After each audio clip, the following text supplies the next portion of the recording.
Hello નમસ્કાર વિદ્યાર્થી મિત્રો, વેદ ડિજિટલ એજ્યુકેશનમાં આપ સર્વે વિદ્યાર્થી મિત્રોનું સહૃદય હાર્દિક સ્વાગત છે।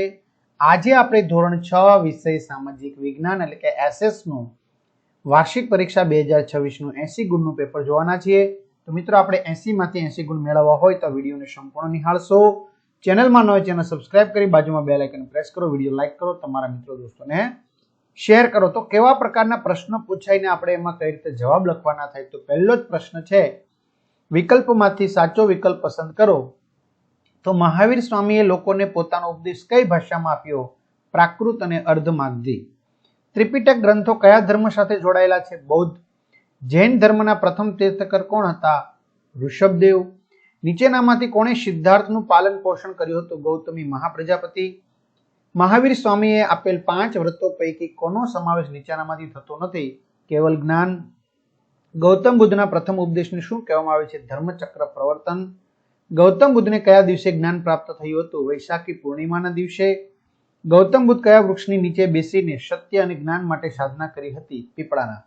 હવે ઘણા બધા વાલી વિદ્યાર્થી મિત્રોનો પ્રશ્ન હોય છે કે આ સોલ્યુશન વાળા પેપર તો ઠીક, પણ ખાસ ધોરણ 7 જે છે, જો સોલ્યુશન વાળા પેપર પણ જોઈએ છે અને ધોરણ 7 ના વિડીયો પણ જોવે છે તો ભાઈ ધોરણ 6 ના સરસ મજાના 21 થી પણ વધુ પ્રશ્નપત્રો સોલ્યુશન સાથે મળી જશે। દરેક વિષયના 3-3, 4-4, 5-5 પેપરો। આ સિવાય તમારે જે કોઈ પાઠની સમજૂતી જોતી હોય, બરાબર, તો ઋત્વી મેડમ દ્વારા સરસ મજાનું સામાજિક વિજ્ઞાન ભણાવેલું છે।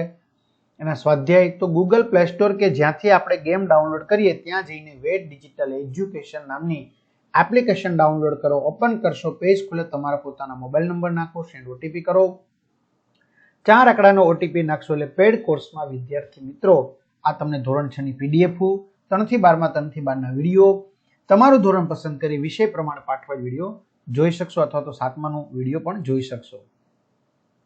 ખાલી જગ્યા પૂરો। સારનાથનો વિશાળ સ્તંભ સમ્રાટ અશોક દ્વારા નિર્માણ કરવામાં આવ્યો હતો। સૌરાષ્ટ્રમાં પુષ્પગુપ્તે સુદર્શન તળાવ બંધાવ્યું હતું। તક્ષશિલાના આચાર્ય વિષ્ણુગુપ્ત ચાણક્ય કૌટિલ્ય ગોત્રના હતા। નંદ વંશના અંતિમ શાસક ધનાનંદને હરાવીને ચંદ્રગુપ્તે મગધની ગાદી સંભાળી। શૂન્ય અને દશાંશ પદ્ધતિની શોધ આર્યભટ્ટે કરી હતી। પાટલીપુત્રમાં ચંદ્રગુપ્ત બીજોએ અનેક બૌદ્ધ મઠો બંધાવ્યા હતા। ભારતીય ઇતિહાસમાં ગુપ્ત યુગને સુવર્ણ યુગ કહેવામાં આવે છે। દિલ્હી પાસે આવેલા મહેરૌલીના લોહ સ્તંભને સદીઓ સુધી કાટ લાગ્યો નથી। ખરા ખોટા? મૌર્ય યુગમાં બનેલો ગ્રાન્ડ ટ્રંક રોડ એશિયા ખંડનો સૌથી જૂનો અને લાંબો માર્ગ છે। ખરું? સમ્રાટ અશોક દ્વારા નિર્મિત શિલાલેખ ગુજરાતના રાજકોટમાં આવેલો છે। ખોટું? સમ્રાટ અશોકે તેના પુત્ર મહેન્દ્ર અને પુત્રી સંઘમિત્રાને બૌદ્ધ ધર્મના પ્રચાર માટે સિલોન મોકલ્યા હતા। ખરું? ચાણક્ય જ્યોતિષ શાસ્ત્રમાં નિષ્ણાત હતા। ખોટું? સમ્રાટ ચંદ્રગુપ્ત બીજાએ શકારી બિરુદ ધારણ કર્યું। ખરું? કુમારગુપ્ત પહેલાના સમયમાં નાલંદાની પ્રસિદ્ધ બૌદ્ધ વિદ્યાપીઠ અને અજંતાની કેટલીક ગુફાઓ નિર્માણ પામી। ખરું? સમ્રાટ હર્ષવર્ધને દક્ષિણ પથના સ્વામીનું બિરુદ પ્રાપ્ત કર્યું। ખોટું? સમ્રાટ સમુદ્રગુપ્ત મહાન વિજેતા અને સંસ્કારી સમ્રાટ હતો। ખરું? 1-2 વાક્યમાં જવાબ આપો, કોઈ પણ 5। લલિત કલામાં કઈ કઈ કલાનો સમાવેશ થાય છે? તો લલિત કલામાં ચિત્ર, સાહિત્ય, સ્થાપત્ય, સંગીત, માટીકલા વગેરેનો સમાવેશ થાય છે। પ્રાચીન સમયમાં રેશમ માર્ગ સાથે કયા દેશના વેપારીઓ સંકળાયેલા હતા? રેશમ માર્ગ સાથે ચીન દેશના વેપારીઓ સંકળાયેલા હતા। બૌદ્ધ ધર્મના જાણીતા સ્તૂપો કયા કયા છે? બૌદ્ધ ધર્મના જાણીતા સ્તૂપો સાંચીનું સ્તૂપ, લુંબિનીનો સ્તૂપ, સારનાથનો સ્તૂપ। પ્રાચીન સમયમાં ભારતમાં કઈ કઈ વસ્તુઓની આયાત નિકાસ થતી હતી? પ્રાચીન સમયમાં ભારતમાંથી સુતરાઉ કાપડ, રેશમી કાપડ, મસાલા, તેજાના, ઇમારતી લાકડા વગેરેની નિકાસ થતી હતી, જ્યારે સોનું, ચાંદી અને અન્ય વસ્તુઓની આયાત થતી હતી। બૌદ્ધ ધર્મના મૂળ ગ્રંથો શું કહેવાય છે? તેના પ્રકારો કયા કયા છે?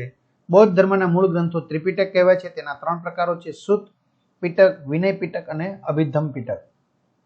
પ્રાચીન સમયમાં ભારતમાં શિક્ષણ આપતી વિદ્યાપીઠોના નામ જણાવો। તો 5 વિદ્યાપીઠો હતી: તક્ષશિલા, નાલંદા, વલ્લભી, વિક્રમશિલા અને ઓદંતપુરી। ટૂંકમાં જવાબ આપો વિદ્યાર્થી મિત્રો। હવે તમે પીડીએફ માંથી વાંચી લેજો અથવા વિડીયો પોઝ કરીને વાંચજો। પર્વત કોને કહે છે? ઉચ્ચ પ્રદેશના કેટલા ભાગમાં વહેંચી શકાય છે? મેદાનોના પ્રકાર કેટલા કેટલા છે? કયા કયા છે? તો કે 3: સંરચનાત્મક, ઘસારણ અને નિક્ષેપણ એમ। ભૂમિના સ્વરૂપો 3: પર્વતો, ઉચ્ચ પ્રદેશો, મેદાનો। હિમાલયની દક્ષિણ આવેલ મેદાન કઈ કઈ નદીઓએ બનાવ્યું છે? ગંગા અને યમુના। ઉચ્ચ પ્રદેશ અને મેદાન વચ્ચેનો તફાવત જણાવો।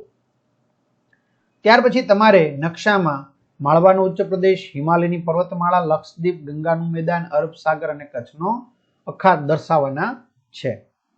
ચાલો, નીચેની રૂઢ સંજ્ઞાઓ દોરો. ઘાટ માટેની, નદીઓના સંગમ માટેની, નકશાની ઉત્તર દિશા, રેલ માર્ગ માટેની, જંગલો માટેની અને પોસ્ટ ઓફિસ માટેની.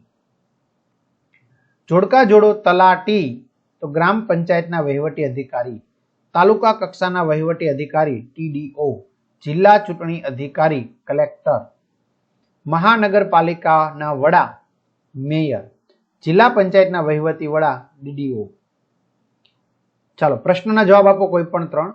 પંચાયતી રાજનું માળખું કેટલા સ્તરનું છે તે કયા કયા સ્તરો છે? તો કે 3 સ્તરો, ગ્રામ્ય કક્ષાએ, તાલુકા કક્ષાએ અને જિલ્લા કક્ષાએ. ગ્રામ પંચાયતના કાર્યો જણાવો. તો આપણે 12 કાર્યો આપ્યા છે, એની જગ્યાએ આપણે 7-8 લખો તો ચાલશે, બરોબર, તમને જે યાદ રહે તે. સ્થાનિક સરકાર એટલે શું સમજાવો? સ્થાનિક સરકાર એટલે શું સમજાવો? નગરપાલિકાના કાર્યો જણાવો. નગરપાલિકાએ કયા કયા કાર્યો કરવાના હોય છે એ જણાવવાના છે. ત્યાર પછી પ્રશ્નના ઉત્તર 2-3 વાક્યમાં લખો. ગામડાના લોકો કયા કયા વ્યવસાય સાથે જોડાયેલા છે? તમારા વિસ્તારમાં થતા ખેતીના પાકો વિશે જણાવો. કયા કયા પાકો થાય છે? તમારા વિસ્તારમાં કઈ કઈ દુકાનો આવેલી છે અને તમે ત્યાંથી શું ખરીદો છો? શહેરમાં લોકો જીવન નિર્વાહ માટે કયા કયા વ્યવસાયો કરે છે? રોડ ઉપર કયા કયા રોજગાર કરતા વ્યક્તિ જોવા મળે છે? તમને શહેરી જીવન ગમે કે ગામડાનું? શા માટે? બરાબર, તો આ રીતે વિદ્યાર્થી મિત્રો સરસ મજાના સોલ્યુશનની PDF તમને એપ્લિકેશનમાંથી મળી જશે. બરાબર, અને બધા જ વિદ્યાર્થી મિત્રોને 80 માંથી 80 ગુણ પ્રાપ્ત થાય એવી વેદ ડિજિટલ પરિવાર શુભકામના પાઠવે છે. બરાબર, ઓલ ધ બેસ્ટ. અસ્તુ. જય હિન્દ, જય ભારત.